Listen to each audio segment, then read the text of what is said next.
bonne année! Pour cette première chronique de 2025, j'avais envisagé un sujet consensuel et léger pour ne pas aggraver les sensations de pesanteur qui suivent les fêtes de fin d'année, les repas lourds, les galettes des rois, les plats de fromage et les discours de François Bayrou. Nous allons donc plutôt parler de caricature, liberté d'expression et indépendance des médias. Bon, je sens que j'ai jeté un froid. L'enthousiasme fait subitement place à la réserve, à la retenue, un peu comme quand le René, en soulevant le drap, découvre que la Monique, en fait, elle a une bite. L'actualité récente a remis ces thèmes au cœur de l'attention avec les commémorations des attentats de Charlie Hebdo. Et 10 ans après, on va voir que les dessinateurs sont toujours la cible de menaces de moins en moins fantômes, et sans Obi-Wan Kenobi pour les défendre. Donc, une caricaturiste du Washington Post, Ann Telnis, a démissionné il y a quelques jours après qu'un de ses dessins a été refusé par la direction éditoriale pour la première fois en 16 ans. C'est elle qui a expliqué tout ça sur son blog en joignant la caricature en question. Et là, la première question qui vient légitimement à l'esprit, c'est « Mais y a quoi sur ce dessin ? Encore une histoire de représentation de Mahomet ?» Je vais le décrire, mais d'abord un peu de contexte concernant Ann Telnis. 64 ans, caricaturiste lauréate de plusieurs distinctions, dont le prix Pulitzer du dessin de presse en 2001.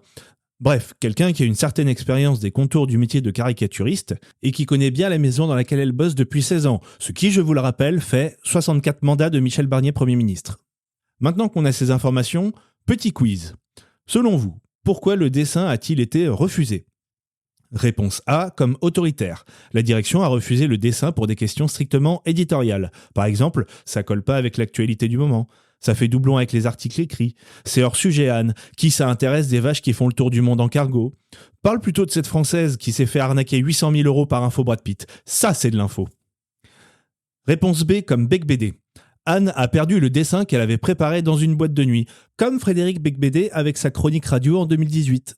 Elle a gribouillé un truc à l'arrache, mais c'était pas à la hauteur, et ça s'est vu, comme pour Becbédé. Du coup, la direction s'est dit que c'était pas très respectueux pour le public, et l'a arrêté avant la diffusion, pas comme Becbédé qui s'était fait virer de France Inter. Bref, le vrai danger dont personne ne parle, c'est les boîtes de nuit. Réponse C, comme censure. La direction a considéré que la caricature allait trop loin en s'attaquant à un tabou sexuel, politique, religieux ou sociétal. Et dans un pays où la vente d'armes à feu est légale, mieux vaut tourner 7 fois le crayon dans sa main avant de dessiner. Réponse D, comme indemnité de départ. Elle a délibérément franchi une ligne rouge pour se faire virer avec des injures, des mensonges, des incitations à la haine ou à la violence qui sont nos limites de la liberté d'expression chez nous en France. Et avec ses indemnités de départ, elle va lancer sa propre revue capillaire satirique baptisée The Washington Postiche. Réponse E, comme « Emmerd incoming !» Au vu du dessin, la direction a eu peur de la réaction de personnes importantes d'intérêt stratégique, comme le patron du journal, le président des États-Unis ou une personnalité iconique et influente comme Taylor Swift ou Patrick Fiori. Alors, réponse A, B, C, D ou E, Jean-Pierre ? L'appel à un ami, le 50-50, le vote du public ? Avant de donner la réponse, je vais décrire le dessin. Il se divise en 2 parties, droite et gauche. À droite, on voit une statue sur un promontoire qui représente un homme avec du bide en costume-cravate dont on ne voit pas le visage. À gauche, on voit 5 personnages qui honorent la statue. 3 lui offrent des sacs de dollars et 2 se prosternent à ses pieds. On reconnaît leur visage, il s'agit de Mickey Mouse, Jeff Bezos, Sam Altman et Mark Zuckerberg. Et la statue, c'est celle de Donald Trump.